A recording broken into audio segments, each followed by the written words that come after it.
વિદ્યાર્થી મિત્રો, સ્વાગત છે તમારું નવા એક વિડીયોમાં। હું છું પ્રકાશ રાખોલિયા અને તમે જોઈ રહ્યા છો જ્ઞાન વિશ્વ યુટ્યુબ ચેનલ। ગણિત વિજ્ઞાન તો જ્ઞાન વિશ્વનું જ। અહીંયા આપણે વાત કરવાની છે ધોરણ 10 પ્રકરણ 11 વર્તુળ સંબંધી ક્ષેત્રફળ સ્વાધ્યાય 11.1 નો દાખલા નંબર 10। દાખલા નંબર 10 માં આપણને શું કીધું છે કે એક છત્રીમાં સમાન અંતરે 8 સળિયા આવેલા છે, મતલબ 8 ભાગ આવેલા છે। છત્રીને 45 સેમી ત્રિજ્યા વાળું સમતલ્ય વર્તુળ ધારી લઈએ તો આપણે એવું ધારી લઈએ કે આની રેડિયસ કેટલી છે તો કે 45 સેમી। તો બે ક્રમિક સળિયા વચ્ચેના ભાગનું ક્ષેત્રફળ ગોતો, મતલબ કે આપણે આટલા ભાગનું ક્ષેત્રફળ ગોતવાનું છે, મતલબ કે આપણે લઘુ વૃત્તાંશ ગોતવાનું છે। તો ચાલો વિડીયોની શરૂઆત કરીએ। એ પહેલા તમે જો જ્ઞાન વિશ્વ ઉપર નવા છો અથવા તો હજી સુધી જ્ઞાન વિશ્વને સબસ્ક્રાઇબ નથી કરી, નીચે આપેલા સબસ્ક્રાઇબ બટનને ક્લિક કરો, બાજુનું બેલ આઇકન પણ દબાવો। વિડીયો કેવો લાગ્યો અથવા દાખલામાં કાંઈ ના સમજાય કોમેન્ટ કરીને જણાવજો। તો સૌપ્રથમ તો આપણી પાસે રેડિયસ r છે એ લખી લે। કેટલી છે રેડિયસ r તો કે 45 સેન્ટીમીટર। હવે આપણી પાસે થીટા નથી, કેટલાનો ખૂણો આચરે એ નથી, પણ આપણને કહી દીધું છે કે સમાન અંતરે 8 સળિયા આવેલા છે। આપણે લખીએ અહીં સમાન અંતરે 8 સળિયા આવેલા છે, તેથી કેન્દ્ર આગળનો ખૂણો, કેન્દ્ર આગળ કેટલાનો ખૂણો બનાવે તો કે 8 સળિયા છે, ટોટલ આપણું 360 છે, ભાંગા આપણે 8 કરી દઈએ।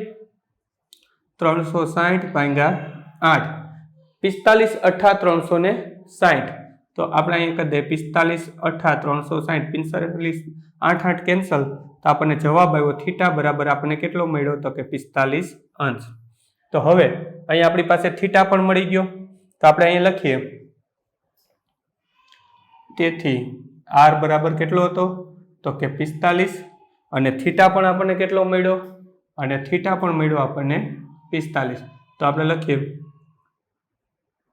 બે ક્રમિક સળિયાના ભાગ વચ્ચેનું ક્ષેત્રફળ, બે ક્રમિક સળિયા વચ્ચેના ભાગનું ક્ષેત્રફળ બરાબર થીટાના છેદમાં 360 એને ગુણ્યા પાઈ r વર્ગ। થીટા કેટલો છે તો કે 45 છેદમાં કેટલા આવશે તો કે 360 ગુણ્યા પાઈ કેટલો છે તો કે 22/7 ગુણ્યા રેડિયસ કેટલી આપણને મળી હતી તો કે 45, પણ કેટલી વાર તો કે 2 વાર, તો કે 45 ગુણ્યા 45। સાદું રૂપ આપીએ તો 360 ના શું ભાગ પડશે તો કે 45 8 360, 45 અને 45 કેન્સલ, અહીંયા શું જશે ઉઠશે તો કે 11 ગુણ્યા 2, 11 દુ 22 અને અહીંયા પડશે 4 દુને 8, 2 અને 2 કેન્સલ, તો આપણી પાસે શું વધ્યું એ આપણે લખી લઈએ। છેદમાં આપણી પાસે વધ્યા 7 અને 4 એટલે કે 7 ચોક ને 28, અંશમાં વધ્યા આપણી પાસે 11, એને ગુણ્યા 45 ગુણ્યા 45, 45 નો વર્ગ કરી નાખવાનો। વર્ગ કરવાની બહુ સહેલી રીત છે, જેની પાછળ 5 આવતા હોય, ધારો કે આ 45 છે એની પાછળ 5 આવે છે તો એને આપણે 25 તો મૂકી જ દેવાના।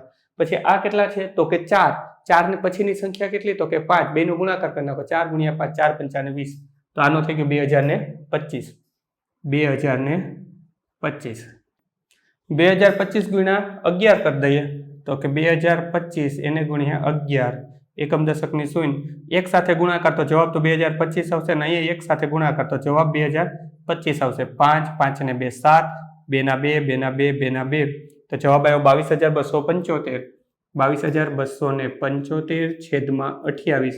એકમ શું લખશું તો કે આપણું માપ સેન્ટીમીટરમાં છે, તો અહીંયા આપણે લખી નાખશું સેન્ટીમીટરનો વર્ગ અને રફકામ આપણે સાફ કરી દેશું। વિડીયોને પોઝ કરી 10મો દાખલો તમારી નોંધપોથીમાં ઉતારી દો, ત્યાં પછી વિડીયો ચાલુ રહેવા દેજો।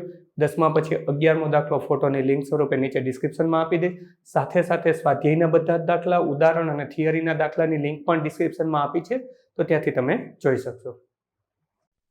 બાળ મિત્રો, વિડીયો જોવા માટે ખૂબ ખૂબ આભાર। આ વિડીયોને લાઈક કરો, જો હજી તમારા મિત્રો સાથે આને શેર ના કર્યો હોય તો આ વિડીયોને શેર કરજો અને મારી આ ચેનલને કે જ્ઞાન વિશ્વને સબસ્ક્રાઇબ કરવાનું ભૂલતા નહીં।